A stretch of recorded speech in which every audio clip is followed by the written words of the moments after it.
फिर एक बहन का एक निजी भाव आया है, और उनका भाव यह है कि महाराज जी, कल आपने कथा में कहा था कि अगर कोई अपने पति को छोड़ दे तो उसे नरक की प्राप्ति होती है, पर अगर पति शादी के बाद खूब क्रोध करे, अपमान करे, शराब पिए, मारपीट करे, और पत्नी केवल लव मैरिज है ऐसा सोच करके सालों तक निभाए, इस आशा में कि चीजें सुधर जाएंगी, पर और बुरी हालत हो जाए, जीवन ही नरक होने लगे, मृत्यु जीवन से अधिक अच्छी लगे, तो ऐसे में अगर पति को छोड़ के आगे बढ़ने, तो क्या ये गलत है?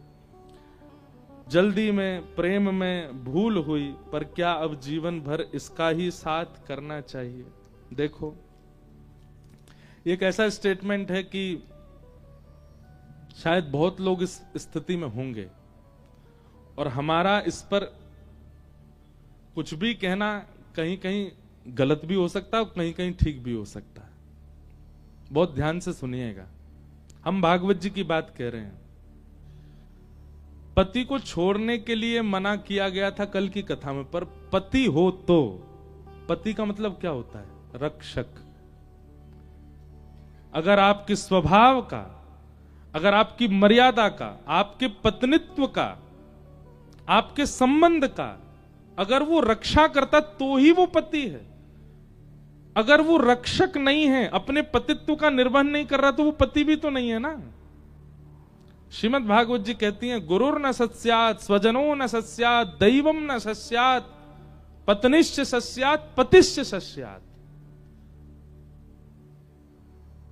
जो अपने पतित्व का भाव ना निभा रहा हो, आप धर्म पत्नी हैं, आप पाप पत्नी नहीं हैं।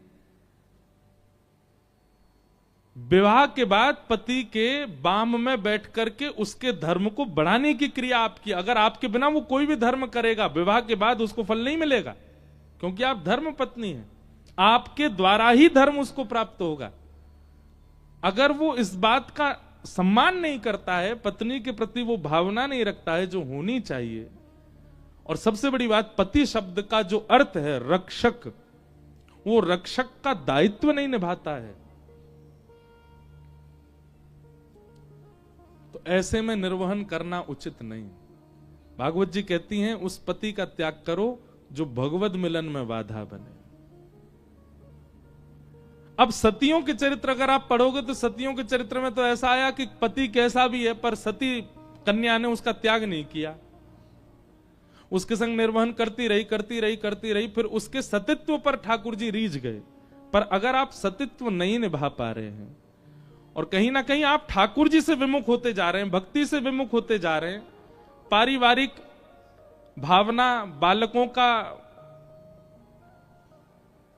उनकी अपब्रिंगिंग वो भी नहीं कर पा रहे हो, तो फिर ऐसे विवाह का निर्वहन किस कार्य का है? तो कुछ बातों का ध्यान रखिए। पहली बात, यदि रक्षा का दायित्व वो नहीं निभा रहे हैं। दूसरी बात, मातृत्व और पत्नित्व का सम्मान नहीं कर रहे हैं। तीसरी बात, घर गृहस्थी, परिवार, बालकों का भी संरक्षण नहीं कर रहे हैं। और अंतिम बात, उनकी क्रिया से भगवत विमुख आप होते जा रहे हो, तो ऐसे में त्याग ही उचित है। ऐसे में त्याग ही उचित है। और ये बात मैं नहीं, भागवत जी कह रही हैं, पतिश्च सस्यात्। उस पति का त्याग करो जो भगवत मिलन में बाधा बने।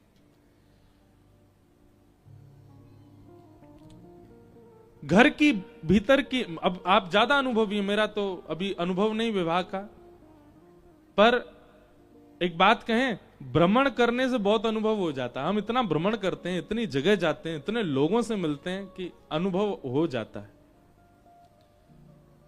ऐसा नहीं है कि सारे संबंध और सारे विवाह सदैव अच्छे ही जाते हैं, कलह सब जगह है। और मुझे तो ऐसा लगता है, विवाह शब्द की परिभाषा क्या है? विशेष प्रकार का भार। आप विवाह से पहले बहुत ज्यादा फ्री रहते थे, बहुत ज्यादा पंछी बन के उड़ रहे थे, पर विवाह के बाद एक विशेष भार आ जाता है आपके ऊपर। तो इजी लाइफ नहीं है विवाह के बाद भी,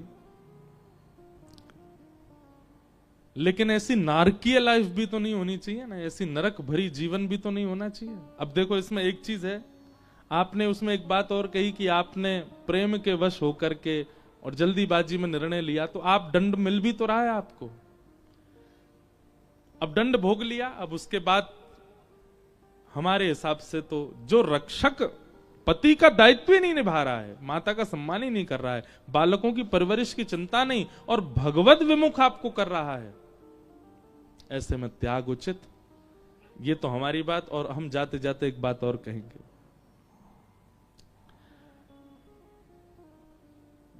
ठाकुर जी से इस विषय में जरूर पूछ लें।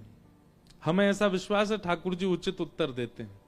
हमने बहुत बार अनुभव किया, हमारा तो पूरा जीवन ठाकुर जी पे ही चल रहा है। ठाकुर जी के सन्मुख पर्ची बना करके रखिए, जो भी आपके निर्णय हो, 2 हो, 3 हो, 4 हो, सब ठाकुर जी के आगे रखो। रात्रि शयन में ठाकुर जी को सुंदर भोग पधराओ, चरणों में वंदन करो और ठाकुर जी से निवेदन करना, मेरे लिए जो उचित हो, आपको जिसमें मेरी भलाई लगती हो, सुबह जब आपकी सेवा में हम आए, आप वही उत्तर हमको दीजिएगा। जरूरी नहीं है कि हर वस्तु का त्याग ही आपके लिए उचित होता है। कई बार गलत व्यक्ति और गलत परिस्थिति का परिवार में होना और संग में होना ही आपकी भलाई होती है। दूसरे दिन ठाकुर जी की सेवा करने जब जाएं, तो उसमें से एक पर्ची उठाइएगा, पूरे विश्वास के साथ उस बात का निर्वहन कीजिएगा। ठाकुर जी जो करें फिर उसका आज्ञा का पालन कीजिएगा। तो ये दोनों पक्ष आपके सामने हमने रख दिए हैं, जिनका भी ये पत्र है। बाकी द्वारिकाधीश सब मंगल करेंगे। भगवान करे कि त्याग की स्थिति ना आवे, ठाकुर जी ही सब मंगल कर दें, सब आनंदित कर दें। बस भगवत भाव आपके चित्त से नहीं जाना चाहिए, भगवत भाव बना रहे।